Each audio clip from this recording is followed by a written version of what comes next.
यहाँहरू सबैलाई नमस्कार। यो हो कार्यक्रम सुनको कचौरा अथवा विशेष गरेर च्याउ खेतीको बारेमा आज हामी अलिकति चर्चा गर्नेछौँ र केही खान नहुने च्याउहरूको बारेमा अथवा विषालु च्याउले गरेका असरहरूको बारेमा पनि थोरै जोड्नेछौँ। विशेष गरेर च्याउ खेतीबाट पनि हामीले आय आर्जन बढाउन सक्छौँ भन्ने बारेमा जानकारी आजको कार्यक्रममा रहनेछ। विशेष गरेर नेपालमा जमिन बाहिर देखिने ठुला च्याउहरूको सङ्ख्याको अनुमान गरियो भने वर्तमान वनस्पति विभाग तथा वर्तमानमा च्याउ सम्बन्धी अध्ययन गरिरहेका विज्ञहरूको तथ्याङ्कलाई हेरियो भने झन्डै 1300 प्रजातिका च्याउहरू जमिन बाहिर हुर्केको देखिन्छ र तीमध्ये 1200 प्रजातिका च्याउहरू खान हुने च्याउहरू छन् भने 100-100 प्रजातिका च्याउहरू विषालु मानिन्छन्। ती 1200 मध्ये पनि थोरै च्याउहरू मात्रै तपाईँको व्यावसायिक रूपमा खेती प्रविधिमा गएका छन्। नेपालमा च्याउ खेतीको इतिहास हेरियो भने 2031 सालबाट च्याउ खेती सुरु गरेको देखिन्छ। सुरुमा 4-5 जनाबाट लाई तालिम दिएर सुरु गरेको च्याउ खेती अहिले आएर भने अधिराज्यभर गर्न थालिएको छ। च्याउ खेती गरिने नेपालका प्रमुख ठाउँहरूमा काठमाडौँ, ललितपुर, भक्तपुर, काभ्रे, पोखरा, धरान, विराटनगर, चितवन आदि पर्दछन्। हाल नेपालमा गोब्रे, कन्या, पराले र सीताके जस्ता च्याउहरूको कृत्रिम ढङ्गले खेती प्रविधि विकसित भइसकेको छ र तिनीहरूको तीमध्ये पनि विशेष गरेर कन्या र गोब्रे दुई जातका च्याउहरू चाहिँ बढी कृषक स्तरमा बढी परिचित र प्रचलनमा आएको पाइन्छ। उत्पादनका हिसाबले 2-4 वर्ष अगाडिको तथ्याङ्क हेरियो भने 3500 मेट्रिक टन च्याउ उत्पादन हुने गरेको देखिन्छ। च्याउ उत्पादनको लागि च्याउको बिउ उत्पादन केही वर्ष अघिसम्म खुमलटारमा मात्र सीमित थियो भने हाल आएर पोखरा, विराटनगर र धरानमा समेत त्यसको उत्पादन च्याउको बिउको उत्पादन हुन थालेको छ। काठमाडौँमा मात्र 6-7वटा निजी स्तरका उत्पादकहरूबाट च्याउको बिउ उत्पादन भइरहेको छ। सामाजिक आर्थिक हिसाबले पनि पोषणयुक्त खाना उपयोग गर्न नसक्ने अवस्थाले गर्दा नेपाली समाजमा कुपोषणको समस्या यत्रतत्र देखिन्छ। तर च्याउमा हाम्रो शरीरलाई चाहिने पौष्टिक तत्त्वहरूको मात्रा प्रचुर मात्रामा पाइने भएकोले च्याउ खेती तथा त्यसको उपयोगबाट हाम्रो शरीरलाई चाहिने आवश्यक पोषक तत्त्वहरू सर्वसुलभ रूपमा उपलब्ध हुन सक्दछन्। साथै च्याउमा पाइने विभिन्न औषधीय गुणका कारण पनि हाम्रो जस्तो समाजमा च्याउको उपयोगमा व्यापकता अपनाउनु अति आवश्यक देखिन्छ।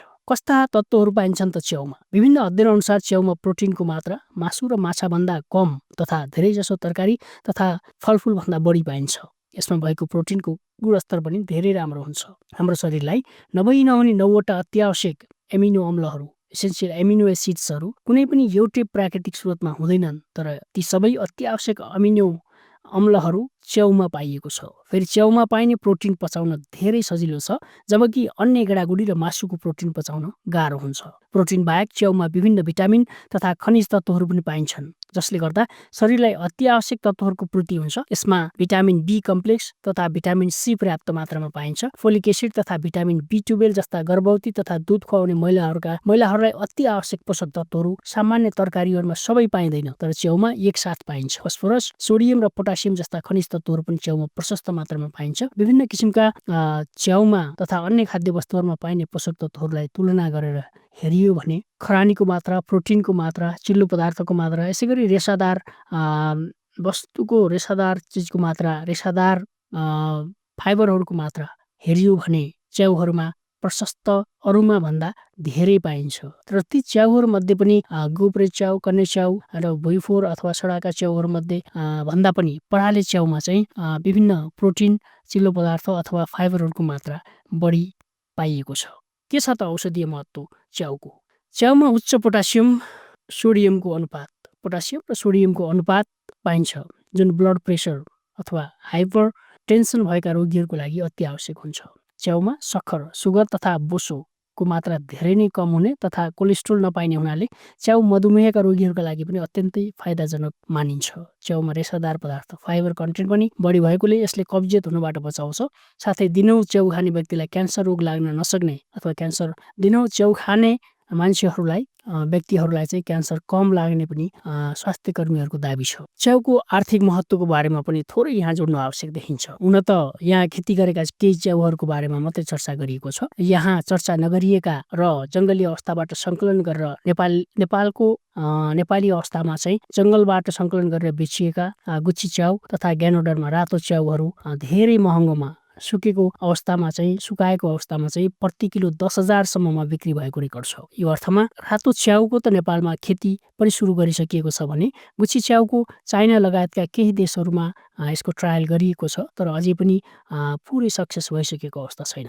च्याउ खेती कृषिका उपउत्पादन वा खेर गरिएका वस्तु जस्तै पराल, गहुँको छाली, मकैको डाँठ पात, उखुको पात आदिबाट नै गर्न सकिन्छ। ग्रामीण स्तरमा त्यत्तिकै सडेर गलेर नष्ट हुने त्यस्ता वस्तुहरूको सदुपयोग गरी आयमूलक व्यवसाय सञ्चालन गर्न सकिन्छ। स्थानीय स्वरोजगारको सिर्जना पनि च्याउले गर्न सक्छ, च्याउ खेतीले गर्न सक्छ। स्थानीय स्रोत साधन र खेर गइरहेको श्रमसिपको उपयोग गरी च्याउ उत्पादन गर्न सकिने हुँदा बेरोजगार, अर्धबेरोजगार तथा महिला सहभागिता अभिवृद्धि गराई स्थानीय स्तरमा नै स्वरोजगारका अवसर सिर्जना गर्न सकिन्छ। र यसलाई एउटा नयाँ कुरा पनि छ च्याउ खेती सम्बन्धी जमिन बचाउ व्यवसाय पनि भनिन्छ यसलाई। च्याउ खेतीको लागि खासै जमिन अथवा ठुलो ठाउँको आवश्यकता पर्दैन। यसको लागि घरकै बार्तली, कोठा आदिलाई पनि प्रयोग गर्न सकिने हुनाले यसलाई जमिन बचाउ व्यवसाय अथवा ल्यान्ड सेभिङ हस्बेन्ड्री पनि भनिन्छ। यसरी भूमिहीन गरिब किसानहरूले पनि यसलाई अपनाई फाइदा उठाउन सक्दछन्। पैठारी प्रतिस्थापन तथा निकासी प्रवर्धनका कुराहरूमा हाल नेपालका विभिन्न स्तरीय होटलहरूमा विभिन्न सुकेका च्याउहरू विदेशबाट आपूर्ति हुँदै आएको पाइन्छ, जसबाट वर्षेनी लाखौं रुपियाँ विदेशी गरेको छ। यसकारण च्याउलाई व्यावसायिक रूपमा विकसित गर्न सकिएमा विदेशबाट हुने पैठारीलाई प्रतिस्थापन गर्नुका साथै निर्यात गरी प्रशस्त आय आर्जन गर्न सकिने सम्भावना पनि त्यत्तिकै रहेको छ। तुलनात्मक रूपमा फाइदाजनक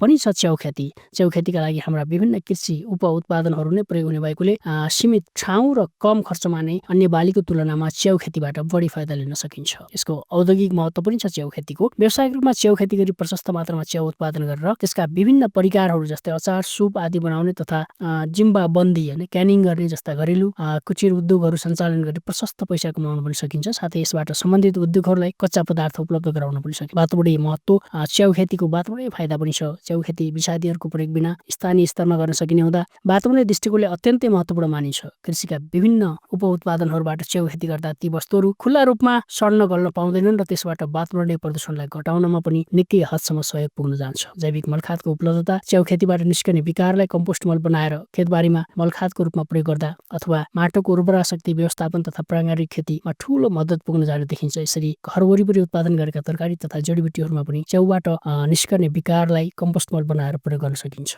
च्याउका बारेमा आज हामीले च्याउ खेतीका बारेमा चर्चा गर्यौं। यो बीचमा केही जंगली अवस्थामा स्थानीयहरूले सङ्कलन गरेर खान हुने तर जंगली अवस्थाका च्याउहरू पनि छन्।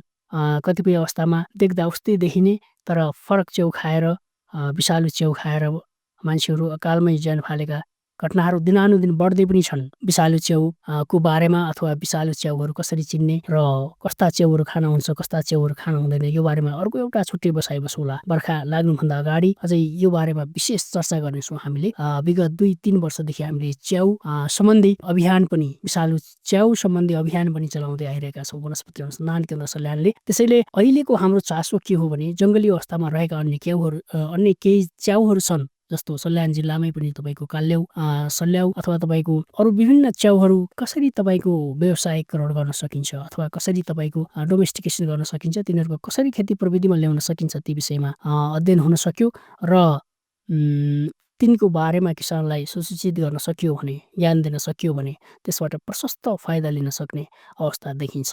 हामी विशेष गरेर च्याउका प्रजातिहरूको बारेमा अध्ययन गर्छौँ। कुन च्याउ विषालु हुन्छ, कुन हुँदैन र कुन च्याउ खान हुन्छ र कुन हुँदैन हामी अलिकति त्यसमा बढी फोकस हुन्छौँ। यो बारेमा खेती प्रविधिमा सम्बन्धी ज्ञानहरू विशेष गरेर कृषि कार्यालयहरूले पनि दिने गरेको पाइन्छ। कहीँ कतै थोरै धेरै जानकारी हामीले पनि दिने नै छौँ तपाईँहरूलाई। कस्ता च्याउ खान हुन्छन्, कस्ता हुँदैनन्, कुन कुन खेतीमा गएका छन्, कुन गएका छैनन्, यी बारेमा जसरी हुन्छ आय आर्जनमा हामीले फाइदा लिन सक्यौँ भने च्याउ पनि कुनै वनस्पति या वनस्पतिजन्य समूहमा पर्ने हुँदाखेरि हामीले यसको बारेमा आज चर्चा गरेका हौँ। आगामी दिनमा हामीले कुनै एउटा बसाइमा विषालु च्याउहरूको बारेमा तपाईँहरूसित विशेष चर्चा गर्नेछौँ। आजको बसाइ नेपालमा च्याउ खेतीको वर्तमान अवस्था र च्याउ खेतीका विभिन्न पाटाहरू कसरी फाइदा लिन सकिन्छ च्याउ खेतीबाट, कस्तो तपाईँको यसले चाहिँ औषधीय महत्त्व के छ अनि त्यसपछि गएर आर्थिक महत्त्व के छ, के कुराहरू तत्त्वहरू पाइन्छन्, यो विषयमा हामीले चर्चा गर्यौँ। यो सम्बन्धी अथवा विषालु च्याउ सम्बन्धी तपाईँहरूलाई थप केही जानकारी आवश्यक पर्यो भने वनस्पति अनुसन्धान केन्द्र सल्यानमा पस्नुहोला। वनस्पति अनुसन्धान केन्द्र सल्यानमा तपाईँहरूलाई सधैँ स्वागत छ। हाम्रो थोरै धेरै हामीमा भएको ज्ञान तपाईँहरूले गजगचाएर लिनुहोला। यो मानेमा तपाईँहरूले हामीलाई सधैँ हाम्रो कार्यालयको अथवा हाम्रो प्राङ्गणमा तपाईँको उपस्थिति हुनसक्छ र हामीबाट केही प्राविधिक ज्ञानहरू तपाईँले लिन सक्नुहुन्छ। यो लगायत विभिन्न जडीबुटीका बारेमा पनि हामीले तपाईँहरूलाई अघिल्ला भागहरूमा चर्चा गरिसकेका छौँ। आउने भागमा हामी फरक विषयमा फेरि चर्चा गर्न आउनेछौँ। यो सानो लगानीमा थोरै लगानीमा थोरै तपाईँको ठाउँमा पनि च्याउ खेती उत्पादन गर्न सक्ने हुँदा आम किसानले हामी धेरै लगानी गर्न नसक्ने गरिब किसानहरूले पनि च्याउ खेती गरेर आम्दानी लिन सकिने हुँदाखेरि यसमा तपाईँको विशेष ध्यान जानेछ भन्ने आशा राख्दै अर्को बसाइसम्मका लागि म डाक्टर मित्र पाठक बिदा चाहन्छु। प्रविधिका भाइ प्रदीप मगरलाई धेरै धन्यवाद। तपाईँहरू जसले यो कार्यक्रम सुन्नुभयो तपाईँहरू सबैलाई नमन भन्दै अर्को कार्यक्रमसम्मका लागि बिदा चाहन्छु। जय जडीबुटी, जय वनस्पति।